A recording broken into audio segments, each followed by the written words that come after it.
Alright, so now after you just did the lowest common multiples for this math sprint, you're going to go on to the greatest common factor.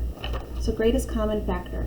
First thing of all, whenever I hear factors, I think factor rainbow. So what factors in that factor rainbow make up the number? So for example, if they want you to find the greatest common factor, let's say they want you to find the greatest common factor between 24 and 56.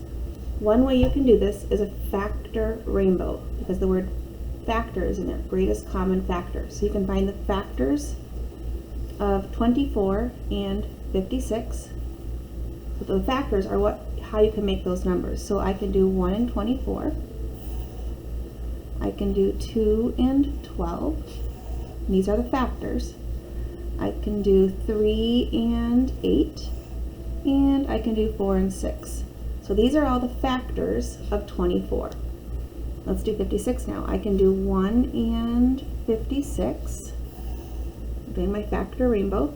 I can do 2 and 28. I can do 3 doesn't work, 4 and 14. And then 5 doesn't work, so 6, 7, and then I can do 7 and 8. Okay, so these are the factors of 56. They want to know what is the greatest common factor. So what is the biggest factor that they have in common? So there's a 24 here, there's no 24 here. I don't see anything in common, no 12, 14, but 8 is the greatest common factor. It's the biggest factor that they both have. So 8 would be the greatest common factor. Another way of doing that, because you're going to have harder numbers and you're not going to know all the, my dog keeps, stop Rusty. You're not going to know all the factors, so you can do it this way instead. So you're going to do prime factorization of both numbers. And when you hear the word prime factorization, I've taught this in my math class a lot. If you forget what prime factorization means, you're going to think pine forest, and then what is in a pine forest? Trees. So you do the tree method. So we're going to do the tree method for both of these to find the prime factorization. So for 24, what makes up 24? I can do 8 and 3. 3 is done, so I circle it. And then 8 breaks down to triple twos, or 4 times 2, and then 4 breaks down to 2 and 2. I just taught my class 8 breaks down to triple twos. So the prime factorization of 24, we put it in order, is 2 times 2 times 2 times 3. Now let's do the prime factorization of 56. So I can do 7 and 8. 7 is done. Again, you can do triple twos, or if that's confusing, do 2 and 4. 2 is done, and then 4 breaks down to 2 and 2. Again, it's triple twos. So we're going to put 56 in order. 56 is 2 times 2 times 2 times 7. This is just like finding the lowest common multiple. We're going to have a bank or a party. The factors are going to a party, but the greatest common factors are kind of snobby. They want to only go together in pairs, and they don't care if anyone gets left alone. So sad. So here's our party. We're going to the party, or you call it a bank. So let's see what they have in common. So this 2 can go to the party with this 2. All right, so let's put that in the bank. This 2 can go to the party with this 2, so we'll put it in the bank. This 2 can go to the party with this 2, so it can go in the bank. But there's no one to go to the party with number 3 or number 7, so too bad, so sad, you can't go to the party. Now, all we have to do is find the answer. What's 2 times 2 times 2? And that is your greatest common factor. 2 times 2 is 4. 4 times 2 is 8.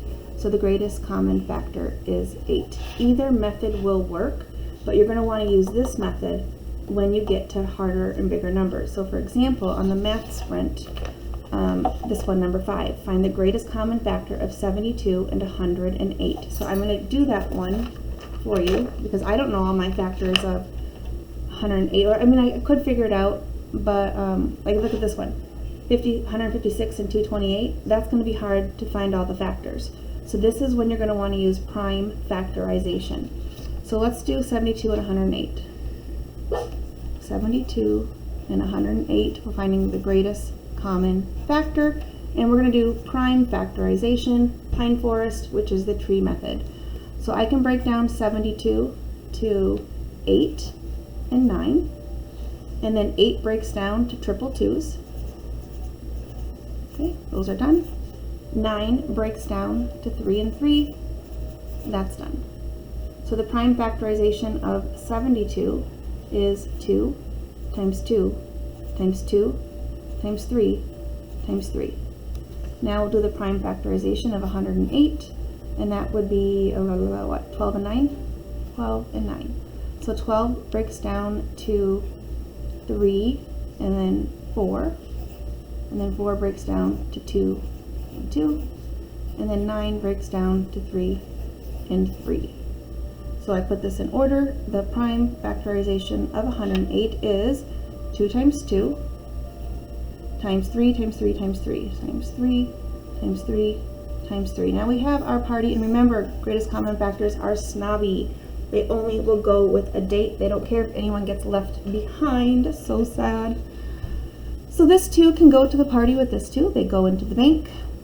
This 2 can go with this 2. They go into the bank. There's nobody to go with this 2, so sad. You can't go. This 3 can go with this 3. Put them in the bank. This 3 can go with this 3. Put them in the bank. And then there's no one to go with this 3, so too sad. Can't go. So 2 times 2 is 4, 3 times 3 is 9. So the greatest common factor of 36, of these two, the greatest common factor, so the greatest factors that they have in common, these are the factors to make up a number, is 36. Greatest common factor, whoops, equals 36. All right, Charlie, you can stop now. But I'll do another example for you, or if anyone else needs another example. So let me do, oh gosh, I'll do this one right here. Let me do the super hard one. Yeah, I guess I'll try the really hard one. 156 and 228. So we have 156 and 228. I'm gonna have to get my calculator out. So I don't know what these can break down to for prime factorization, so I know instantly they're even numbers. I could also use my rules for 3 and 2 and 5. Like if you add them all up, so 6, 7, 8, 9, 10, 11, 12. So this should divide by, because you add them up and it equals 12, and if it divides by 3 and 2, then, oh wait, is that for 6? Gosh, it's been a while. Anyways, I'm just going to get a calculator out. Alright, so I'm going to go 156. I'm going to cut it in half right away, because I know it will go down to 2. So I get 78 and 2. 2 is done. Again, it's still an even number, so I'm going to cut it in half. Let's divide that by 2, and I get 39. I see that 3 can go into 39. So 3 goes into 39, 3 and 13, and those are now prime, and they're done.